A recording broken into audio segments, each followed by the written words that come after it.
हर रोज एक नई कहानी देखने के लिए चैनल को सब्सक्राइब करें और बेल आइकन दबाना ना भूलें। शांति अपने बेटे की शादी की बात अपनी पड़ोसन जानकी से कर रही होती है और कहती है, अरे जानकी, मैंने कब से बोला है कि कोई अच्छी सी लड़की हो तो बता, मैं अपने बेटे की शादी के लिए लड़की ढूंढ रही हूँ। अब क्या पड़ोसी होने के बाद भी तू अपनी पड़ोसन का दुख नहीं समझेगी? अरे मैंने तुझे उस लड़की के बारे में बताया तो था, काफी अच्छी लड़की है, घर के काम में भी निपुण है, कोई दुख नहीं देगी तुझे, तेरे घर को अच्छे से संभाल कर रखेगी। मेरी मान तो वहीं कर दे शादी। अरे हाँ, उस लड़की के बारे में तो मैं भूल ही गई थी। वैसे उसके परिवार में कौन कौन है? किस्मत बड़ी ही खराब रही है उस बेचारी की, माँ बाप कब का गुजर गए, अब वो अपने चाचा चाची के साथ रहती है। तू अपने घर की बहू बना ले, क्या पता उसकी किस्मत खुल जाए। हाय बेचारी बच्ची, मैं तो उसे अपने घर की ही बहू बनाऊंगी तो घर का एक काम नहीं करने दूंगी। पता नहीं चाचा चाची कैसे होंगे, उसके देखभाल करते भी हैं या ऐसे ही? ऐसे ही है उसके चाचा चाची, नौकरानी की तरह रखते हैं, घर का सारा काम वही अकेले करती है, यहाँ तक कि खाने को भी कुछ अच्छा नहीं देते हैं। मैं तो बस इतना चाहती हूँ कि जहाँ भी वो जाए उसे सारे सुख मिले। अब तक जो नहीं मिल पाया, तू तो उसे अपने घर की बस बहू बना ले। अब सही बोल रही है तू, मैं कल ही जाकर उसके परिवार वालों से बात करती हूँ और रिश्ता पक्का करके आती हूँ। मैं तो चाहती हूँ कि मेरे बेटे की शादी एक अच्छी लड़की से हो जाए। हाँ हाँ बिल्कुल, तुझे वो लड़की बहुत पसंद आएगी, मैं अच्छे से जानती हूँ। वो तेरे परिवार को बिल्कुल अपने परिवार की तरह रखेगी, कोई भी कमी नहीं होने देगी। बस फिर मुझे और क्या चाहिए? मेरी बहू मेरे घर को अच्छे से संभाल ले, हमें अपना माने, बस सब खुशी से रहें। मेरी तो खुशी इसी में है ना। अच्छा, अगले दिन ही शांति अपने बेटे की शादी के लिए बात करने चली जाती है। वहाँ जाने के बाद शांति को स्वाति बहुत ही अच्छी लगती है और वो रिश्ते के लिए मान भी जाती है। कुछ ही दिनों बाद शांति अपने बेटे की शादी स्वाति से करवा देती है। शादी के बाद स्वाति अपने ससुराल वालों का बहुत अच्छे से ध्यान रखती है। ऐसे ही एक दिन स्वाति अपने कमरे में बैठी होती है, तभी उसका पति वैभव उसके पास आता है। ये क्या कर रहे हो? माँ जी घर में ही है, अगर वो देख लेंगी तो राई का पहाड़ बना देगी। पीछे हटिए आप। माँ देख लेंगी तो क्या हो जाएगा, हम पति पत्नी है और ये हमारा कमरा है, हम कुछ भी करें। अरे पति पत्नी तो हैं, लेकिन मैं इस घर की बहू भी तो हूँ। अच्छा नहीं लगता ना अगर ऐसे माँ जी हमें देख ले। बताओ क्या सोचेंगे वो भी, और मुझे भी बहुत काम करने हैं घर के। अच्छा तो अब तुम्हें काम करना है, कोई बात नहीं, काम कर लो। लेकिन हाँ, मैं अभी बता देता हूँ, मैंने हम दोनों के लिए ना टिकट बुक कर दी है। हम दोनों घूमने जा रहे हैं कुल्लू मनाली, ठीक है? छुट्टी के लिए मैंने बोल दिया है। क्या कुल्लू मनाली? लेकिन माँ जी घर में अकेले क्या करेंगी? मेरा मन नहीं है जाने का। अरे मुझे अब कुछ नहीं सुनना है, शादी हो गई है हमारी, कुछ समय अकेले हमें भी तो मिलना चाहिए ना। और तुम हो कि कह रही हो मेरा मन ही नहीं है। मैंने बोल दिया है ना, जा रहे हैं मतलब जा रहे हैं। वैभव की ये बात शांति सुन लेती है।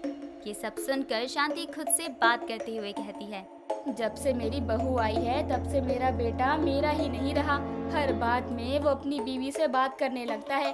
अब कुल्लू मनाली भी लेकर जा रहा है उसे, और मुझे बताना भी जरूरी नहीं समझा। बहू के आते ही बेटे ने रंग बदलना शुरू कर दिया। मुझे कुछ तो करना होगा बहू को काबू में रखने के लिए। शांति को ऐसा लगने लगता है कि जब से उसकी बहू आई है तब से उसका बेटा उससे थोड़ा दूर जा रहा है, इसलिए वो अब अपनी बहू से चिढ़ने लगती है। ऐसे ही एक दिन शांति अपने कमरे में बैठी होती है, तभी अपनी बहू को बुलाकर उससे कहती है, बहू घर का सारा काम हो गया? जी माँ जी, मैंने सारा काम कर दिया। अब आप ये बता देना शाम को खाना क्या बनाना है, मैं वो भी बना दूंगी। अभी शाम के खाने में वैसे भी ज्यादा समय है तो आराम से बनाऊंगी मैं। बहू ज्यादा आराम करने की जरूरत नहीं है। अगर घर का काम हो गया है तो एक काम कर, घर के पर्दे और चादर धो दे। काफी समय हो गया है धुले नहीं है, गंदे हैं बहुत, जा जाकर धो दे। माँ जी अभी कैसे?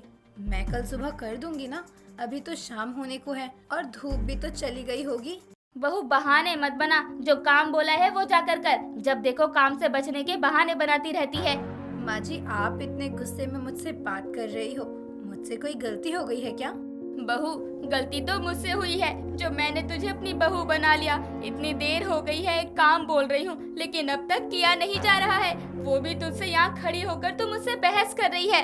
ठीक है माँ जी, आप गुस्सा मत करो, मैं अभी जाकर पर्दे और चादर धो देती हूँ। इतना बोलकर स्वाति काम करने चली जाती है। स्वाति एक काम करके हटती ही है कि तभी शांति स्वाति को दूसरा काम पकड़ा देती और स्वाति को जरा सा भी फ्री नहीं होने देती। स्वाति भी चुपचाप अपनी सास की सारी बात मान लेती और काम करती ही जाती।